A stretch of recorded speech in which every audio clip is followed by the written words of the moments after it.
We were hanging out with my dad, and I decided to share in that moment that we had a podcast.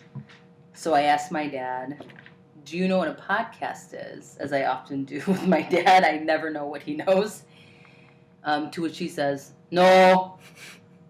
So, I explain it as I would, and I imagine a lot of people do to older people. It's kind of like a radio show. You can listen to it from online or the internet. You can listen to it from certain apps on your phone or wherever. And so... Wait, I think at this point he looked very unimpressed. And, he asked what we talked about, and we kind of told him it's, we're sort of talking about... He did not ask what we talk about. Okay, I think we offered up that information. Right. We were like, it's about our lives and what we think about things. It's always so generic. You probably thought next. Well, and he looked really unimpressed. And there's this part of me, this very Korean immigrant kid part of me that wants to impress him, right? And even those very low stakes, I'm like, Komogu. Our first episode had over 500 listens. And then Dad was like, yeah, that's pretty good because a lot of podcasts don't even get 50 listens, even if they're up for like 10 years. To which Linda's dad then replies. My dad pauses and he says, oh, really? You know Squid Game? Squid Game got 90 million views, okay? Welcome to the Damned If You Do podcast, where two cousins share our experiences growing up as children of immigrants and how we navigate the world today as teachers, mothers, and women of color who have something to say. Hey everyone, thanks for joining us again.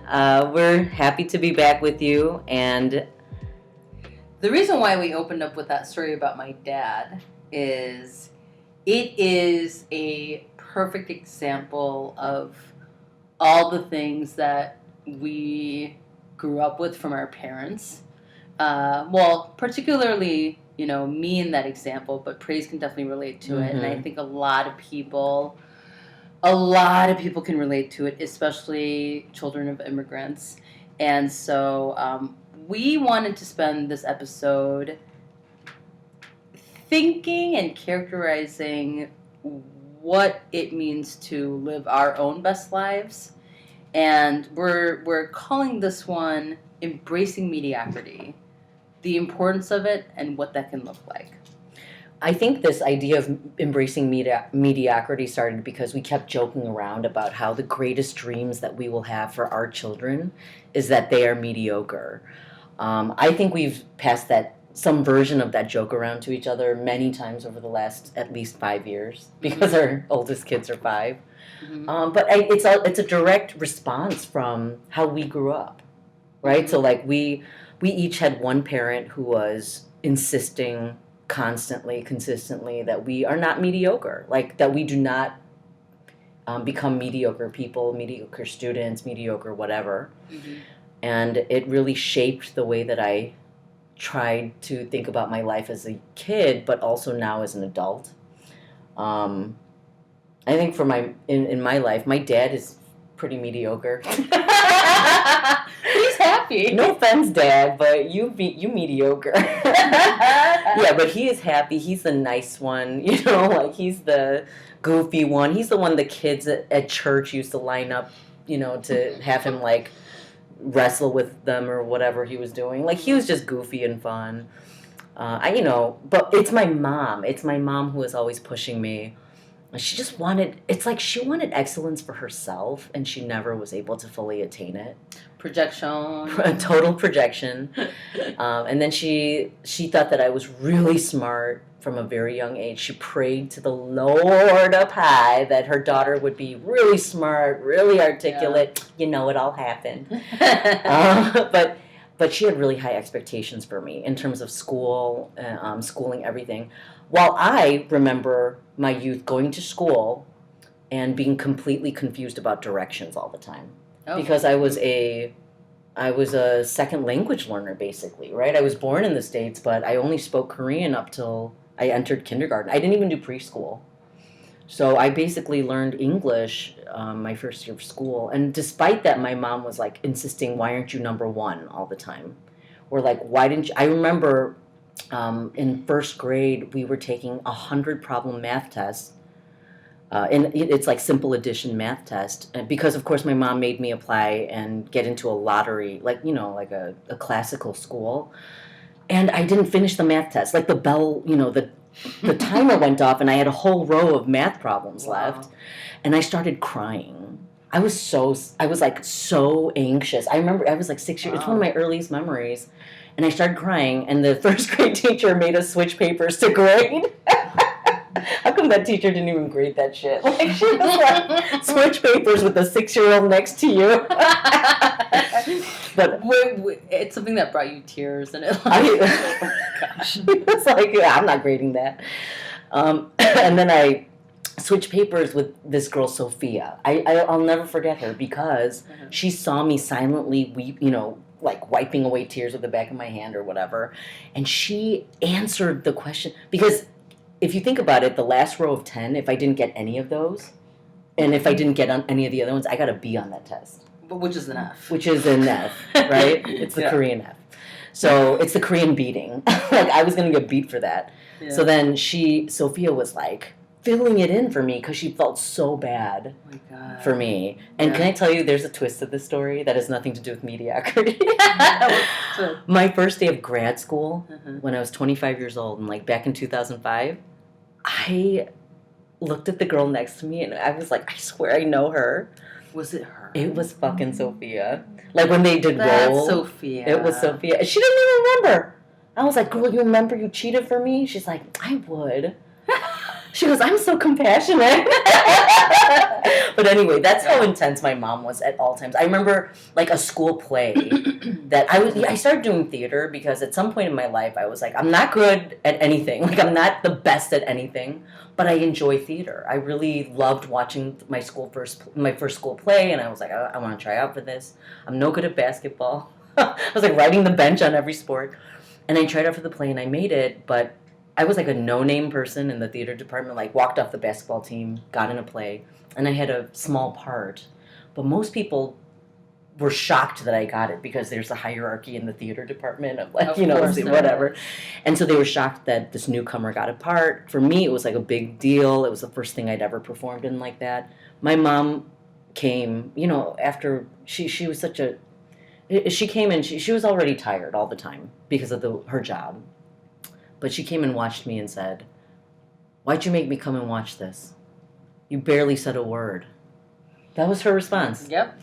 So I think that kicked off this wonderful journey that I have been in toward mediocrity. I'm hurtling toward mediocrity at a mediocre pace because I was like, well, I can't ever please my mom, so fuck it. And it was one of the best decisions I made. Of course, that decision was hard as it played out over the years, right? It's like when you're in high school and you're like, fuck my mom, But that's confusing and hard as, you get older. But still, I'm on this path. And I have my mom to thank for it. Thanks, Mom, for always disapproving everything I ever did. Sure. I'm painting her in a bad light, but, I'll talk well about her in one of these podcasts. It's the immigrant life, man. It's like, it's so hard.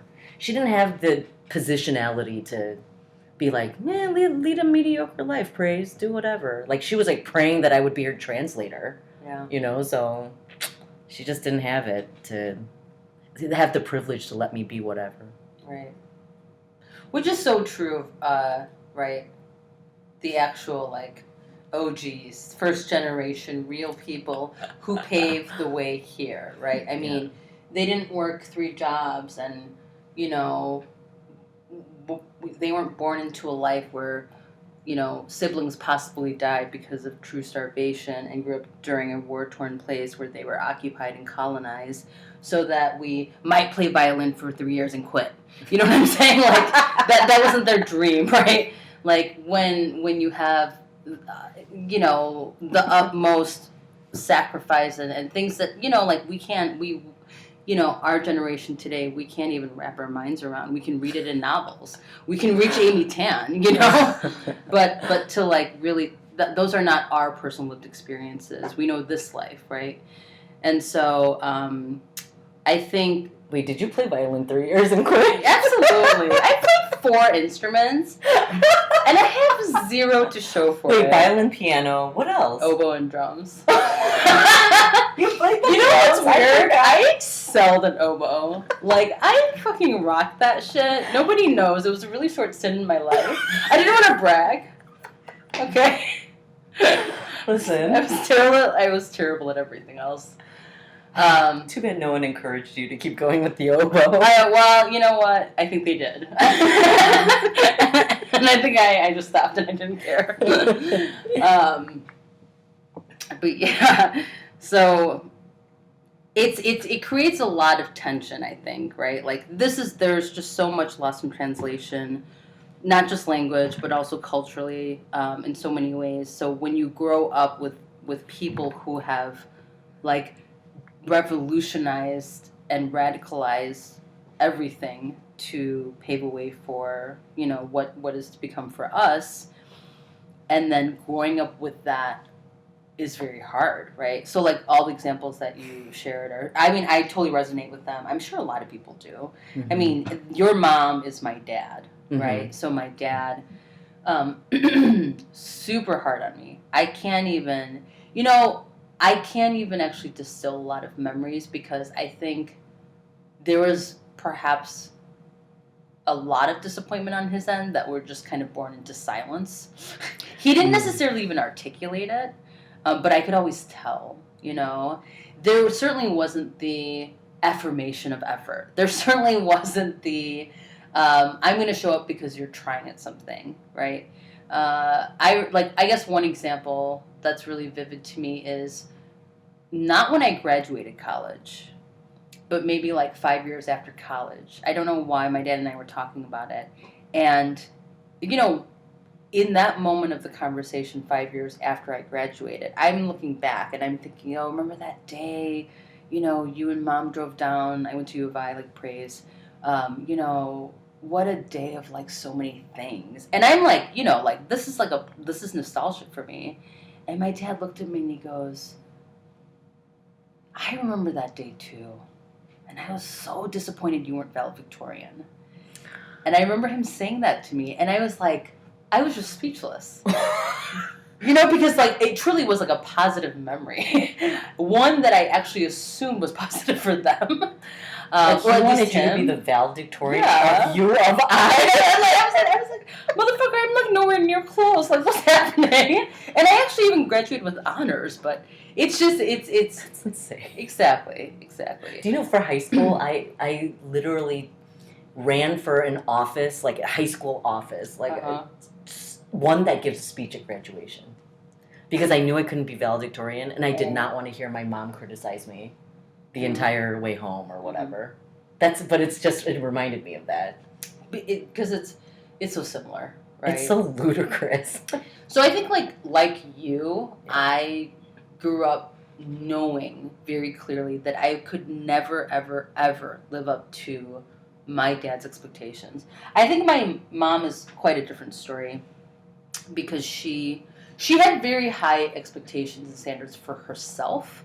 Right. That she obviously was a function of survival. She did have a very strong perfectionist side in her, but I think a lot of it was learned too, right? But for me, I feel like she was just one of my biggest advocates, and I actually felt like she gave me a lot of room to grow and to explore, unlike my dad. But so I knew very early on that I could never live up to my dad's expectations, but it would be a lie to say that I didn't try in some ways. And it's this like constant, it's this like dissonance that you're always feeling. It's also like anticipation of what's the next move. Right. Like I know what he's going to say. So totally. What do I do emotionally, psychologically, behaviorally to offset it or to like distance myself or to protect myself. Mm-hmm. And it was like this constant chess almost. These like mental gymnastics you have to do. Mm-hmm. I totally relate to that. That's why I'm like, oh my god. Yeah. But it's amazing how much chess we played. Yeah. And they didn't know they were part of that game, and they always won. Yeah, exactly. They always won. Because no matter how strategic, no matter how fast you went into your room and slammed the door, no matter what you hid from them, it didn't matter. Even if you have 500 listeners, it's not 90 million, so... And it never will be. It never will be. And this time it might be like, 75. We might hit a whopping 75 with our whopping 3 episodes. Exactly. I mean, but that's it's the frustrating thing, and but your comment about how hard, like the fact that they sacrificed everything to come here, it's almost like they couldn't afford us to live with any privilege.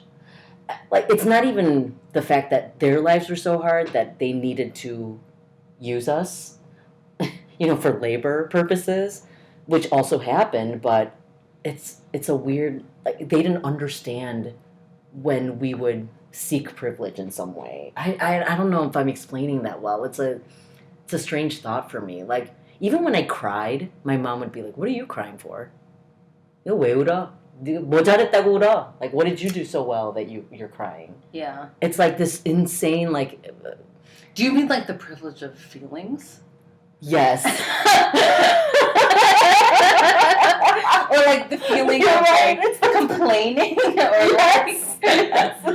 not being dissatisfied. Oh my god, it's all of or that. Or discontent. It's all of that. It's like, hey, on my mom's side, like, I'm gonna leave my entire family behind. My mom, my dad, my brothers and sisters, and I'm gonna come to a country where they make fun of the way I talk, where they make fun of the way I look, where they dehumanize me at every turn, from every race. Infantilize me. They infantilize me. They infantilize me in front of my children. Yeah. And then it's like, you came home with a B on a social studies test? Hell no. It's true. It's that, the you quit violin complex. It's, So I totally sympathize with that. I really sympathize with that. And it makes me sad. But also, this is our life. Yeah, but like sad for who? Everyone? Yeah. Part of me is like, I don't know how other Korean Americans respond to parents like this, but, and it's really an immigrant thing, too. Yeah. Like, I lived in Korea for a long time, and yes, they're very hyper-competitive, but that's a different story. Like, for our parents, it's like an insanity. Like, it's insane desire to survive. Mm-hmm. Like, it's just an insane desire to survive. But yeah, I have to say, it's my relationship with my mother that allowed me to want less, to be okay with less. Mm-hmm. Yeah. So let's get into it, what this episode is actually about, embracing mediocrity. When I say that, I mean the very opposite of Tiger Mom, which we both can't stand. I cannot stand the woman who wrote it. And we just really disagree with the ideology and the philosophy behind that. So what I mean when I say embracing mediocrity is not us not trying. It does not mean settling. It does not mean giving up when things get difficult. What it really just means is that we don't just focus our efforts toward the outcome, but rather we focus on the process or just the experience of it. And attend to that. The steps that we took, the process of it, really just allowing yourself to explore and take risks and make mistakes and fuck it up, and that be okay, because most things in life that are complex or that you do care about, right, are often complicated and can get very messy. And when I think about the possibilities within that, like, if we were not so focused on the fear of failure, right, which I think all of us have experienced to some extent, I just think that we could radicalize how we engage with things, how much we could possibly grow. Like, think about all the things that people may have started, may not even have started because of this fear of failure, right? Like, think about all the projects. What are all the things that you wanted to do, that you aspired for? You mean like your jean company that you and Oh my God. Linda and Thad wanted to start like a personalized blue jean company. Online They blue jean talked about it company. forever. Right. So like all these side hustles, these dreams deferred, right? I mean, like that's on fantasy level, but like things that like, you might have really held near and dear to you, that you Mm-hmm. really cared about, that you just like, you didn't know what that first step was, or you didn't know what that fifth step was, right? And you just kind of never finished it, right? Or you never really gave yourself the chance to try recklessly, right? Because you still had in the back of your brain, well, what if all these efforts don't amount to anything? What if I don't what if I don't accomplish the XYZ? I don't win the blank award or whatever that may be, right? If we remove that, if you were to remove that from your life, how much more could you have tried, learned, laughed, maybe gotten angry, maybe gotten pissed, picked yourself back up and just like, you know, allowed yourself to like try and play and figure things out, maybe learn from it, right? If people were not so worried about what the outcome was, I think we could really just learn and grow and allow ourselves to breathe more and actualize ourselves more. It's funny because the outcome or that fear of failure is truly based in what we think will be the result, like in context of society or I don't know, people around us, our parents, our friends, basically like there's like a social context for that fear of failure. I mean, Mm-hmm. because if nobody cared if you failed, like who cares? You'd fail all the time. Mm-hmm. And it makes me think like we say the word mediocrity so often to each other as a joke, like it's tongue in cheek because it's not like we're asking each other to be mediocre. The word mediocre or mediocrity exists in the spectrum of standards that society is placing on us or that we allow society to place on us. Because truthfully, all that stuff Linda just talked about, I don't even consider mediocrity. Because if I take all that, expectation out, really it's about authenticity. So it's to live an authentic life or to seek authenticity is what I think we actually mean, but it's funny and um, it's funny to say it's mediocre, right? Because that's what my parents would call it. Like if I had, Sure. lived You're right. an authentic life to myself, which I have, Right. so it's not an if question. My parents do think I'm mediocre. They've said it to God me many knows, times. God knows, my dad does. I mean, even in the, I think I shared this with you before that I was voted most likely to succeed in my high school newspaper. Like, that was my superlative. Me, praise Lee. I will be the most likeliest, the likeliest to succeed in my class. And it's like, well, I'm a teacher. I mean, I'm doing pretty good work. Well, and here's the thing with that. Like, you might be listening to this and be and like relate to it and be like, I remember that category in my high school yearbook. If you're old enough, like us, how weird is that category? Like, what does that even fucking mean? Right? Like, as an adult hearing this, I'm like, what is that about? Right? Yeah. But that's just like another indication of like societally, like all these expectations. It is. I mean, and if you think about societally, like one of my closest friends became like a doctor who's like very well respected and did all this work in Haiti after the earthquake. And then I have another, friend, quote friend, who became like a producer in Hollywood and like all this stuff. It's like, in the world's eyes, they are more quote unquote successful, right? So, but what I'm suggesting is I'd like to live the mediocre life in that context.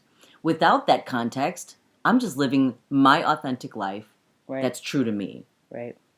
And I do want to clarify one thing. I'm not suggesting that there aren't, areas in all our lives where like you do have to meet standards, right? Of course, of course. There's a bottom line. Yes, if you have a job, if you have a career, most likely there's some bottom line. You do have to produce some results. Sure, absolutely. But does that have to manifest in every area of your life, right? Mm-hmm. Because I'm exhausted Mm-hmm. by all the things that I have to perform and produce and create and do. A lot for other folks, right? My children, I do also take care of my parents, and that can get very exhausting. And so I think it's all that much more important if you're someone who does have a very like high demanding career, or you just have a lot of things and responsibilities to just take care of. Like, I think it's really important to put that down and just allow yourself some space and some time to attend to yourself and to experience life as it comes. Like I was talking to a coworker. He's a young man. He might listen A to young this. He's a young man who's in his 20s, and he and his wife are both Asian American, or I'm not sure if she's Asian. Okay, anyway, they're both of Asian descent. Edit this later. Okay. And they were having a discussion amongst themselves, and he had brought it to me while we were eating lunch. Like, what do you think about this praise? This idea that, well, our parents did push us, right? They pushed us hard to succeed. They were on us. Nothing was good enough. They whatever. They did the whole thing that we just discussed.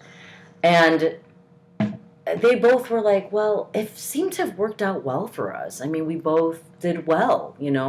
And so he was like, I think my wife is thinking maybe we should continue that. Maybe it's not such a bad thing. Maybe it's this Americanness that makes people want to be less, or whatever. And I mean, we're going back and forth about it. And I remember I said to him, I knew my response immediately, because as Linda and I have been sharing, we've been on the path to mediocrity for a long time. Our lives. But I said, no offense, absolutely no offense when I say this, but, your parents raised you so well. They pushed you so hard. You worked so hard. You were probably beaten just like I was. You probably cried about not being approved of. You studied harder, and you studied harder, and you tried harder. And no offense again, but you're a teacher. and by the way, Praise and I are teachers. I'm not trying to hate on teachers, okay? But it's like one of those things where, and he like laughed hysterically. He's like, you're right, okay, you got it. Because it's like, look at that mediocre teacher over there. No offense to any teachers from my school listening. I'm just hypothetical. Yeah. But I'm like, look at all these mediocre teachers who went through the same sort of education, had the same steps and the same scale, for the pay, and their parents did not do what our parents had to do for us. So Right. I'm just saying that's how it is. And I don't know if, that's how they'll raise any future kids, but that is how I want to raise mine. Like, unless my child shows some weird level of genius, which so far they have not, they're gonna be chill, and I'm gonna raise them chill. Yeah, and so, well, let's talk about that, right? So, as parents, we both have 2 kids, right? I have a 5-year-old and a 1-year-old. I also have a 5-year-old and a 2.5-year-old. Yeah. So, as parents of really young children, like we are entering the season of our lives where we have to start making some pretty important decisions, as like, i.e., schooling, right? Education. And one of the best podcast episodes I listened to a long time ago, I want to credit the folks who came up with that, but I cannot. But anywho, so they were talking about how one of the first moral decisions you may make as a parent is deciding where your children go to school. Which is a big deal to a lot of people. And so, I really understand that as a parent now, right? Not just from the teacher lens, but also the parent one now. And, right, if you live in Chicago, the choice is either do you enroll your kids in Chicago public schools, free public education? If you do, for some people, I have been told, actually by many friends of mine, that feels like a rat race, right? Do you enroll them in the neighborhood school where you're guaranteed a seat, but it may test very average? it may test or be considered very average or below average according to Illinois, right, state benchmarks, as a lot of our Chicago public schools are. A lot of them are not, but a lot of them are. Or do you test them into a school? Do you try to get them into a magnet school? Do you opt in for a charter school? Or do you get the fuck out of Chicago and go to the burbs? So that may be a simple choice for some people. That might be a much more complicated choice for others. And, I've thought a lot about that. And it might be a simple choice for some. It might be more complicated and indicative of something larger, right? Like our very long history of inequitable education. Because, yes, we want the best for our kids, but I think it's important to spend some time examining what does the best mean for you and your children. When did you decide that you wanted to send your children to the neighborhood schools? So yeah, that's something that I've decided. I thought about, I have taught in Chicago public schools for 14 years. I did work in the Niles district. I worked at Niles North. I myself I did go to Chicago public schools in my elementary years, but then I went to suburban high school. Then I attended U of I and then UIC. So pretty local. I kind of did everything. And I would not praise everything in Chicago public schools, but I very much am a believer of our urban public district. And I decided a while ago that I would like my children to attend public neighborhood schools for a variety of reasons.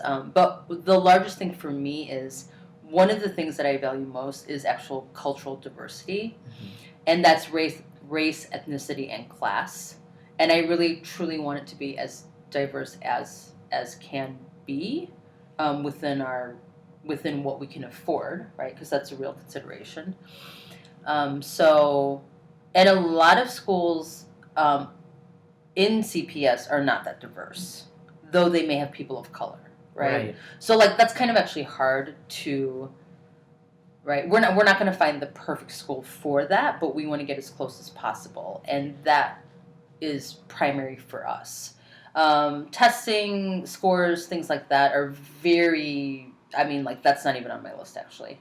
So it's cultural diversity and it's safety and relationships, like student perception of teachers and staff. Mira, my daughter, she's 5, but she just turned 5 in November, which means that she missed the cutoff for CPS kindergarten by 3 months. And Gary and I decided not to test her, to appeal to get her into CPS early. We're COVID's still around, it's weird. We also didn't want her to be the youngest person in her grade.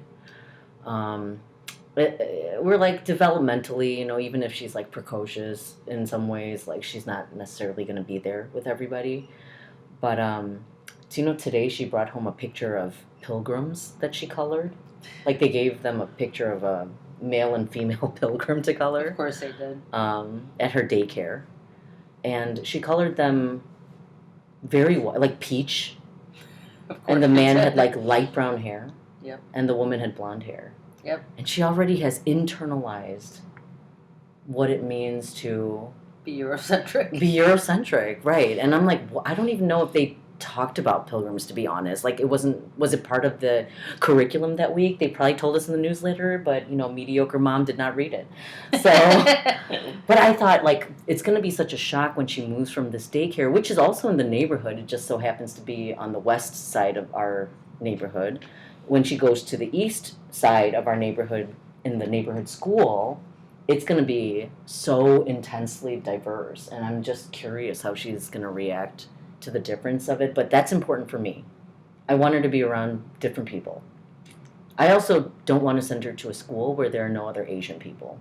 Yeah.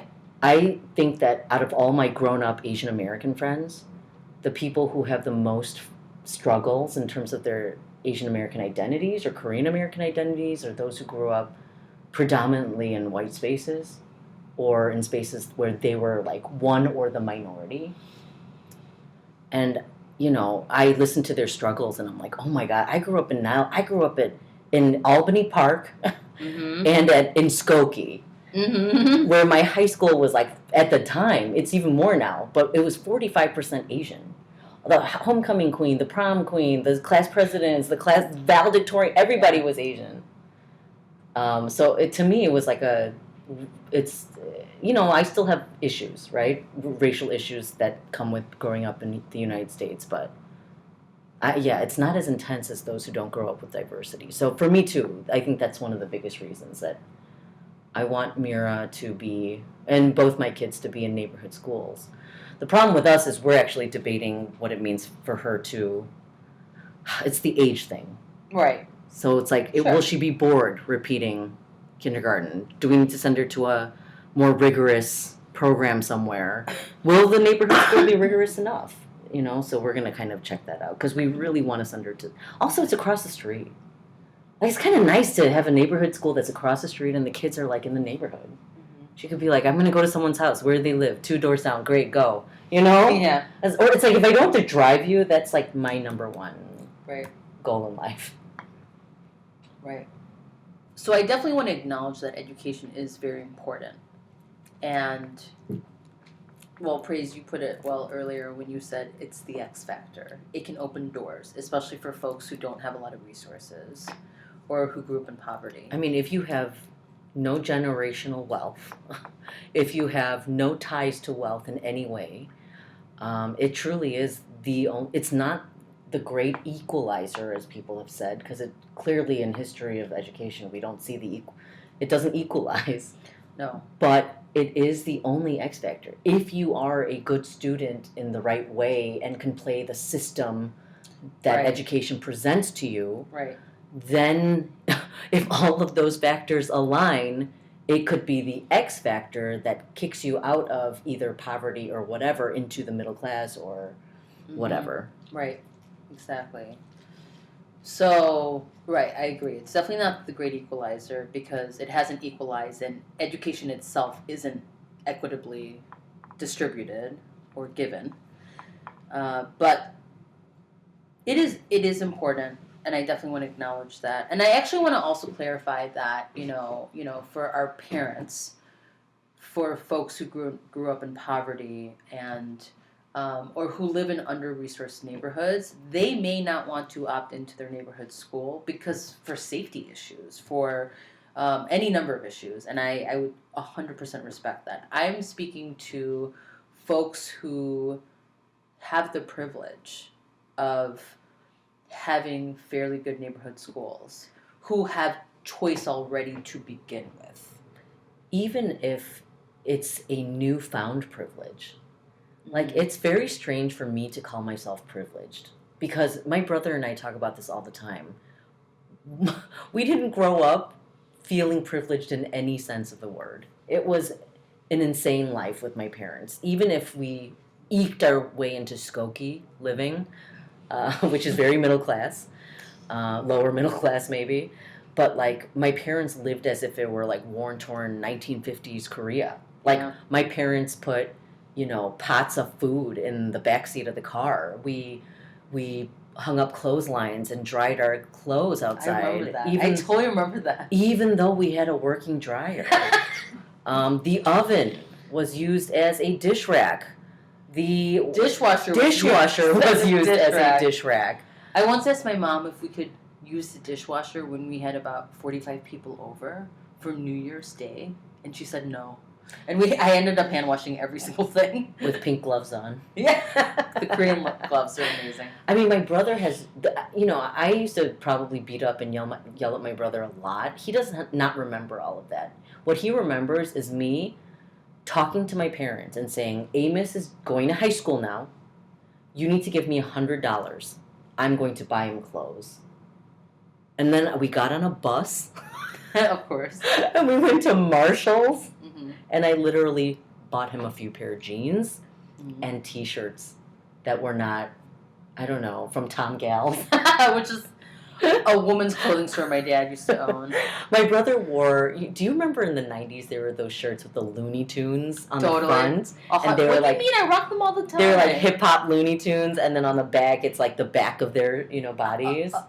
Avi, yes, we rock those. Okay, because Linda, your hand-me-downs came straight to me, then straight to my brother. He wore those Looney Tunes shirts daily, and I remember he even got teased because he was wearing it. I remember I got teased because I was wearing something all the time. So, like, when I got to an age where I could advocate for the both of us, my parents were like, okay. But, it's... just for the record, when I wore them, they were thebomb.com. Just saying. It's I mean, but he wore them like daily. So that's the problem. But it's like my parents didn't know. Yeah. Like for them, they were I used to volunteer at a program called the King's Club, like when I used to go to church. Yeah. And they had this T-shirt with like all these like people of color on the front. And my mom, it was like bright yellow, and my mom wore that for a solid 20 years. My dad, to this day, my dad is in his 80s, and he still wears the jacket he bought at a fundraiser for my 7th grade fundraiser. Oh my God. Is it a bomber jacket? Yes. Oh my God, I know that jacket. A satin bomber jacket. It's a satin bomber jacket. Yeah. I know that jacket so well. Well, I know it's fly now, but like it wasn't the last, 20 years, 30 years. 20, nice try. Anyway, I don't know why I was... but it's like for the newly privileged, right? Like we are the second generation of, immigrants or whatever. Our parents were the first. They went through the sacrifice. It's almost like we do now have the privilege, right? We have two middle-class incomes, and then we're trying to live this like somewhat middle... I remember when we got fridge water, I was like, damn, I made it. Oh my God, Dad talks about that so much. Like, I've heard Dad talk about it too. Yeah, because Dad grew up in poverty. It's my first time. It's the first time I've ever had fridge water in my whole life. Yep. And it didn't. I remember when we moved into our condo, it didn't work, and I was like, "Oh, I'm gonna fucking make this work." I just pounded my fist on the desk. I am because I made it into the middle class, you guys. I have fridge water, so but because of that, I carry the trauma of my parents. It's like I have this desire somewhere deep to want my kids to still have the best of every possible experience. Right. But I think that what I'm trying to do is fight that feeling because I'm not in war-torn South Korea, right. With rubber shoes that have a hole, that your mom tells me that story all the time. She used to tell me. It's just I don't live that way, and but so I think it's also reframing what's the best. Right, so like, that's I think the heart of this conversation for me. What is the best, truly? Exactly. Right? And when you're just surviving, right? When you're growing up in poverty or trauma or any number of things, the best is a very specific thing that speaks to specific needs, right? It is the delivery from the desperation that you feel. Right. But we're not desperate. Exactly. I want to desperately slow down. That's what I want to do. And that is definitely a privilege. So I definitely want to acknowledge that. So let's talk about this more. I want to unpack this more. So we've kind of talked about it from the parental lens, but let's talk about it from the teacher lens, right? Mm-hmm. So I'm not saying that we necessarily want to just raise mediocre students, right? But what I would argue, what I'm thinking about, and I'm like really trying to cultivate and grow a culture around, because in education, and I'm sure if you pay attention to that in any way, if you have kids, if you listen to TED Talks, right? Like, I'm sure if, maybe in your own industry, you've talked about the growth mindset, showing grit, right? And I think to me, it's interesting because I feel like, our society like says that and then talks out the side of its neck. It's always contradicting itself, right? Because to really cultivate a true growth mindset, you would have to be okay with mediocrity. You would, in fact, embrace it, right? People will only really take risks when they can make a lot of mistakes and it be a very messy process and you be okay with it not having having hit the benchmarks, or quote unquote having succeeded greatly, or all the ways that we kind of like box success, right? Like you will only take risks if you can really fail truly, and maybe forever. Yeah. maybe you don't actually get that much better at it, but you enjoy it, or like it actually brings some kind of a real sense of personal enrichment. Yeah. You just want to fuck around with it. Yeah. And it doesn't. You don't have to produce. You don't have to create, right? Like that's this generation, right? Like we always want to create, right? This is a period in our lives of social media where I like to say, anyone can emerge. And everyone wants to emerge, like us. But we're truly doing this for fun, right? Like, I don't care if 500 people listen or 5. Yeah. What I think might be cool about our podcast is that our kids will listen to it in the future. Or maybe not. Maybe not. They're like boring. Our mom's fucking boring conversations. But that's like something that I think about. Like, to my extent, like, of ambition, I'm like, maybe our kids will listen to it, and maybe not. It was hard for me to wrap my mind around being a mediocre like teacher, because actually I feel like you and I are both stellar teachers. Like, we're not mediocre in any sense. And so I don't know if I'd say stellar, but continue. Well, we're veteran at least. We're veteran teachers by experience. But we've definitely put a lot of thought into our pedagogy and our teaching practices. That's what I mean. Yeah. And then I think about how, but I hear Linda's point. I hear it, because it's not that I don't want to. I want to be a mediocre teacher. I want my students to be mediocre. That's not the point. Because we're not saying that they would just settle, right? Immediately. Y'all suck and I suck too. Yeah, right? Which a lot of students, a lot of young people tend to do. Grown-ups do it, right? Like giving in when it gets hard, right? Yeah. But I think what clarified this conversation for me, despite the fact that I always joke that I'm on the path to mediocrity and that's what I want my kids to do, I was like, but I don't want my kids to be mediocre. And then Linda kept pushing me to think about, what do you mean? It's not like you want them to be the valedictorian. I'm like, hell no. Yeah, I don't want that. But what I realized is it's not that it's even the term mediocre. It exists because there are benchmarks put in our minds by society, right? Like, it's there. We know what the best might look like, or what the most successful looks like. But in my heart, I don't want that for my students, for myself, or for my kids. Fuck the benchmarks. Right. Which is not something that, institutions like to hear. Right. Okay, so, schools have a ton of benchmarks. We have to put the benchmarks into our lesson plans and our unit plans. Everything. Are the kids meeting the benchmark? Can we move these kids across the threshold of this benchmark? Let's look at the data. Let's look at it again. It's a lot of data. How many times have you heard, whether you're a teacher or not, it doesn't matter. How many times have you heard or said yourself, work smarter, not harder? I myself have said that so many times. Admittedly, I have said that many times. In my own teaching, coaching other teachers, any number of things, right? Yeah. I'm exhausted by the idea of having to work smarter, not harder. Because the emotional energy you have to output just to be more strategic takes time. I don't want to be smarter or work harder. Right. I just want to be. I think that's the beauty of experience and getting into, like, this side of 40. That's been my catchphrase, this side of 40. It's really been... You be loving that I've been loving that phrase. Because I don't give a shite no more. Like, I care more about me than I care about running the rat race, or impressing my parents, or impressing my bosses, or impressing everybody, like everyone in my life that I've always sought to sort of gain their approval or impress. Right. I've always said to myself, I don't really care, but I did. And now that I really don't care, I realize that I did care. Yeah. But it's wonderful to, like, start throwing the benchmarks away in my mind. Yeah. I can't necessarily do it in society, but I actually work toward it, to be honest. Even as a teacher at my school, and, in some capacity to influence other teachers, I'm asking the benchmarks to be reimagined. Right. I don't know if I can actually throw them away completely, but to be reimagined.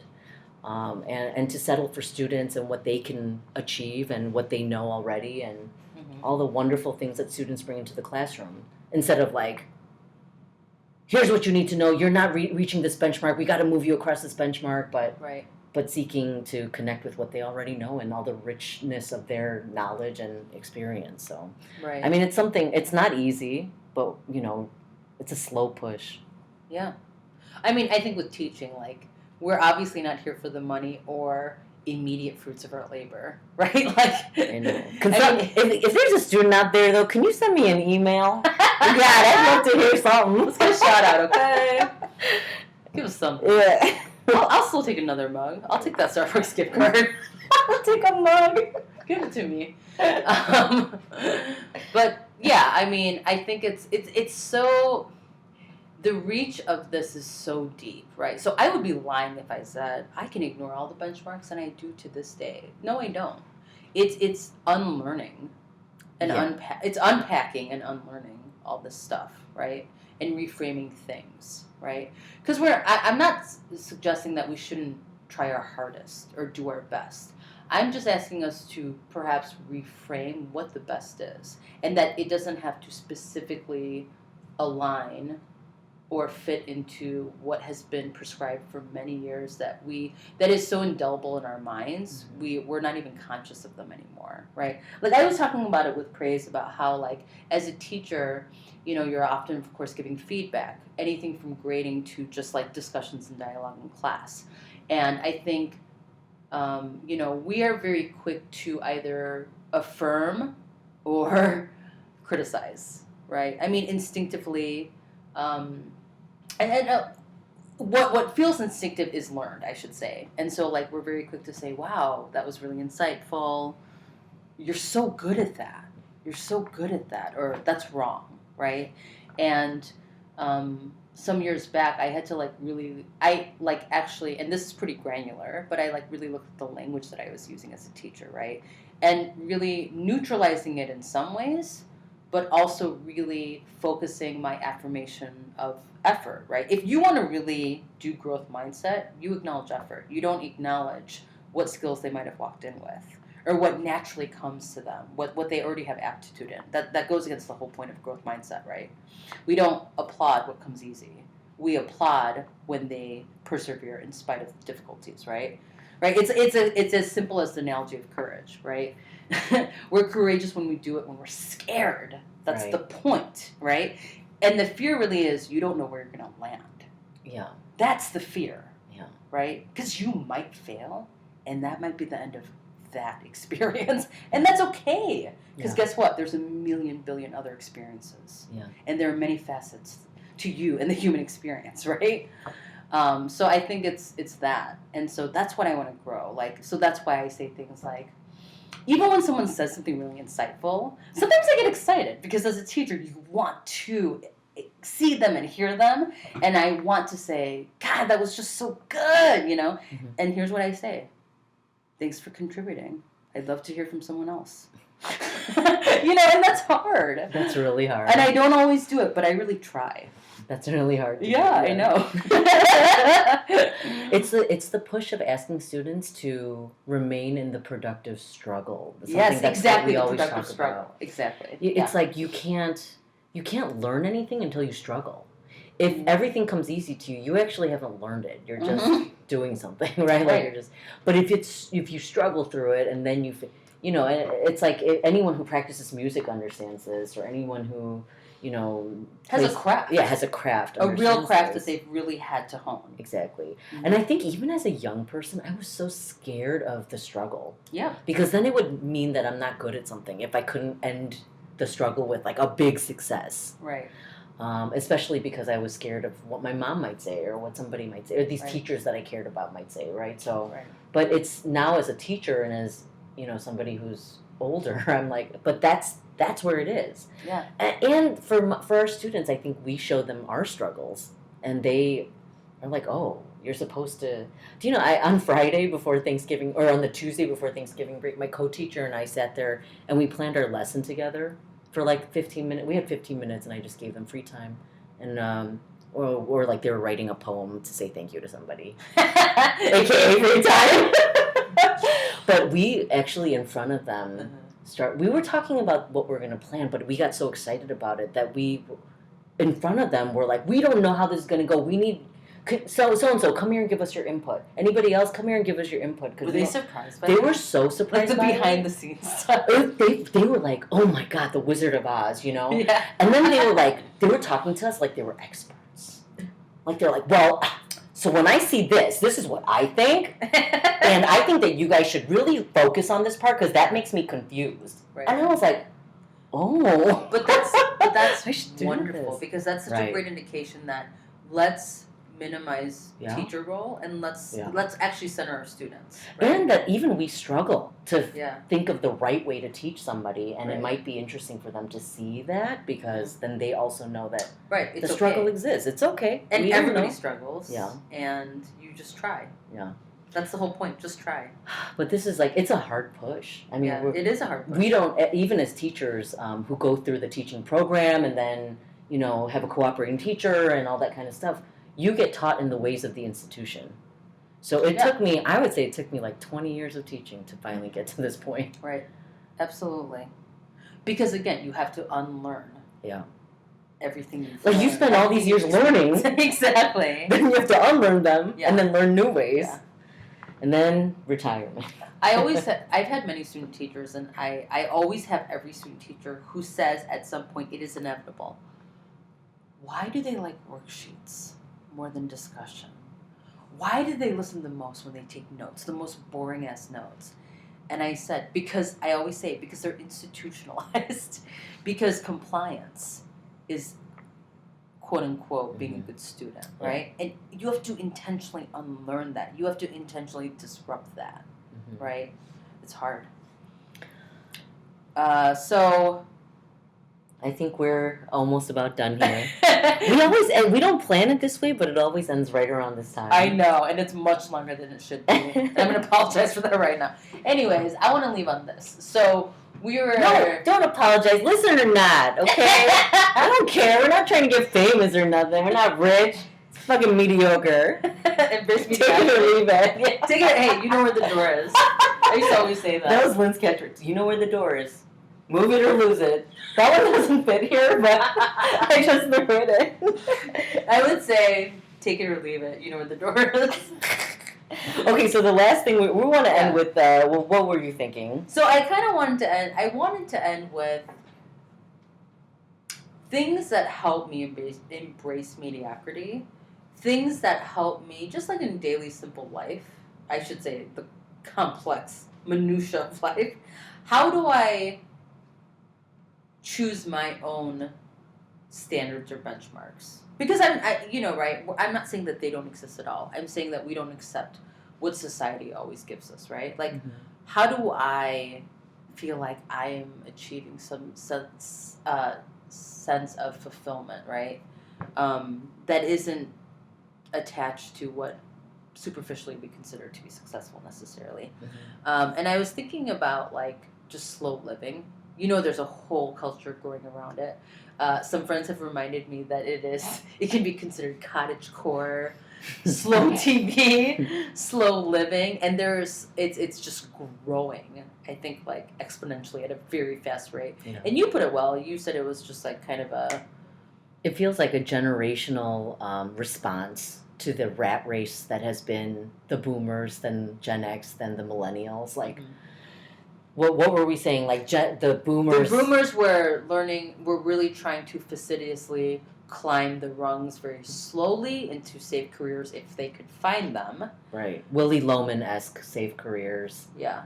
Millennials are about like produce, create all the ladders we can. Yeah. For other people to climb. Yeah. They're creating. They're like, well, the boomers and Xers left us nothing, so I'm the CEO of my own company. I'm going to create this, or I'm going to try to be an influencer, or have my YouTube channel. And then there's like a ton of millennials who just have regular old jobs and multiple jobs. Sure. But but I'm just speaking generationally, like the zeitgeist of that generation, which I'm actually the oldest member of. Like the. You're not cusping? I'm cusping on the, according to some websites. Yeah, no, it's never exactly the same. And then now we're at a place where there's a reaction against that. We don't want to run this rat race. Right. And I think, and especially with COVID and the pandemic, I think that it heightened that sense of what is the point of the rat race?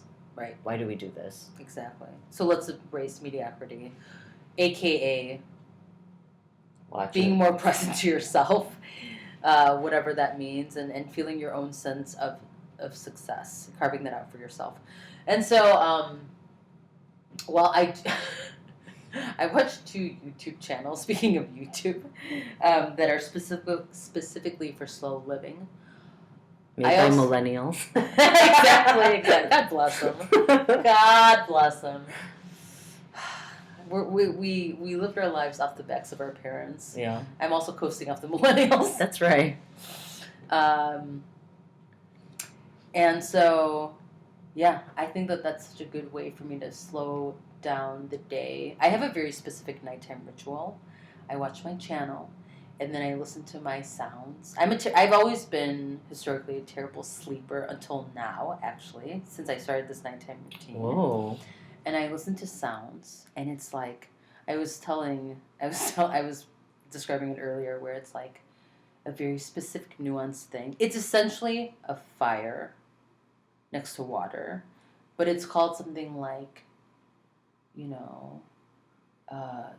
soft flames on white sand next to mild waves. It's like a very specific thing. If you're really interested, I'll drop someone the link. It's very soothing. But I think the other thing I would say is something that I try to do daily is I don't multitask. And I used to pride myself in multitasking. Mm-hmm. Like, how efficient can I be? How can I work smarter, not harder? How can I do 3 things at once and do all 3 things fairly well? Right? And now I'm like, I'm going to eat and stare at the wall. Or I'm going to eat and stare at my kids. It's going to be fucking great. It's going to be great. It's going to be great. I'm going to drink this glass of wine and just sit in a chair. And I'm going to open a window and listen to the sounds outside. Lynn? I mean, it's just mindfulness, essentially. If you do any kind of meditation, they always say slow down and just enjoy the one thing in front of you. And it's actually really helpful. I don't know why Lynn's sharing this, because I swear to God, in our 20s, she was the same way. The only difference was she was smoking. We were all smoking. I'm such a hippie. Dude, you'd stare out the window and be like, Praise, come look at this. You can see a star tonight. She'd pull the car over and be like, stop. Let's look at the lines of the clouds in the sky. And her husband and I would always be like, oh, God, here we go. But just to say, you've always had an inclination or a desire to stop and notice and be present. Yeah. Although we were late for something. Right. One thing, I agree with everything Linda is saying. And in addition to all those things, the only thing that I would even add on is that I started therapy 2 years ago, and I wish I started earlier. Yeah. But I was one of those people who always said, I don't know why people go to therapy. I talk so much. I talk to my friends. Every time I have you externalize enough where you don't need therapy. Yeah, I externalize. Whenever I have a problem or I'm really upset, I call my friends. I talk to people. Back when I used to go to church, I'm like, I pray. Like, I do all this stuff. Oh my gosh, it's ridiculous. I can't. I mean, that's where I was at the time. But I wish I started earlier. I think one of the wonderful things about embracing mediocrity is that rather than chasing after a career or money or something that maybe other people might chase in their early 40s, I'm chasing after a full life. Yeah. I feel like I was only living half a reality, and the other half was lying dormant or locked inside of me. And then once I started to really talk about certain things, and my therapist, it's hard to match a good therapist sometimes, but I have a very good one, and she just digs and digs, and she's trained in trauma, and I'm like, I'm not traumatized. When you're a CPS teacher, you always think, I got no trauma, it's fine, Yeah, but students have trauma. My students have trauma, but oh my gosh, I'm riddled with trauma. And she peels it like an onion, and I mean, she helps me do it, and Mhm. I feel like I'm knowing myself and who I am, and I cry more. Linda's like, "What? You always cried." See, that's why I thought I never needed therapy. I just externalize. But I cry at the drop of a pin. I'm more vulnerable with people and things, and I don't self-protect. I don't get as angry. I understand anger more. All this stuff. Where was all that? My whole life. Yeah. It would have helped a lot. And I want to clarify something. So when you say full life, I think what comes to mind societally is balancing it all. You have a rich work personal life balance, right? Where like you can keep all the balls up. Right. I don't think you mean that at all. You mean like a full emotional life. Yes. Like I didn't know myself. Where you like actually attend to yourself. Yes. Right. And I'm braver. Yeah. I'm shocked at how brave I am sometimes post mental health stuff, like post therapy. I say what I mean a lot faster. I'm kinder in some ways, not in other ways. But at least I'm honest. I mean, it's an amazing an opportunity to really live a full life, and not in that way, right? But in the way where, I get to know myself, and that's an exciting. I get to live a full life, and I actually get to work towards stopping certain generational traumas from passing down. Yeah. And that's important to me. Like, fuck everything else. That feels important to me. This is the decade of that, maybe. Is this what you meant when you said the renaissance of yourself? No, what I said I'm experiencing a second renaissance, and somebody was like, "When did you experience your first?" Only you need to know. Rude. I just mean like there's an excitement in this part of life, and on this side of 40 where I want to create again. Yeah. So, like, I know you do, too. Like, I know you do all sorts of little art forms, and I'm the same way. Like, I want to get I'm looking into getting a piano again. A piano, like, weighted keyboard. We live in a condo. We can't. But anyway, like, and I've been practicing a little more on, like, our string, like, guitar and ukulele, and because I want my kids to be into it, too, and have fun with it, and we're doing this podcast, which is a creative outlet for me. I've been doing some writing, just like nonfiction essay sort of writing, in the same vein of our podcast. And it seems, I think it's probably all related to the fact that I'm knowing myself again. Right. Do you know what I mean? You're meeting yourself. Right. When did you first know yourself? Why is everybody on my case? Yeah. No, so it's like I'm meeting the side of myself I didn't quite know, and I was scared to meet that person, right? I was hiding that person with anger or pride or whatever it is. Yeah. But as that person keeps coming out, I'm like, yes, let it be. Renaissance. Yeah. I don't want to say Renaissance 2021. It sounds too much like Renaissance 2010. But anyway. And I think, I guess I would end here. It feels so much more, it's such a richer experience when you can, like, get to know yourself without the pressure. Without having to perform. And I think a lot of us can relate to the feeling of always having to, or often having to perform in certain areas of your life, right? Be it if it's for work, if it's for family members, if it's for your partner, if it's for your children sometimes, like, it becomes exhausting. And so carving out that space where you're like, it's going to be messy, and I just want to explore, and I won't have any resolve today. And that's okay. That is okay. So for our listeners, our wonderful listeners, consider one thing, maybe more than that you're going to engage in this week that you can be present for. So not something that you're going to mindlessly do because it needs to get done. Something that you care about, maybe even enjoy, hopefully, without expectation, without really caring about the outcome of it. What might that be? And if you've ever meditated or engaged in that practice, you most likely would know and agree that it isn't blocking out negative or distracting thoughts, but when those thoughts emerge, it's that you acknowledge them and that you just let them pass by. You let them go. So whatever thing you're engaging in, if you feel that sense of expectation or anticipation of something, it's you acknowledging it. We're not denying it, but then we just let it go. and we allow ourselves to get messy and to not have that resolve and just to explore. You have a lot of time to work on this because we don't put our podcasts out very often. So go ahead and do whatever you think you need to do on your path to mediocrity.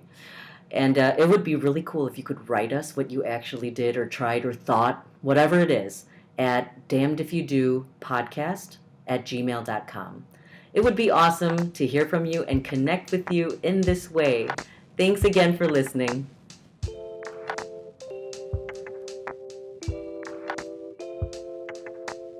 Thanks to Mia, our producer extraordinaire.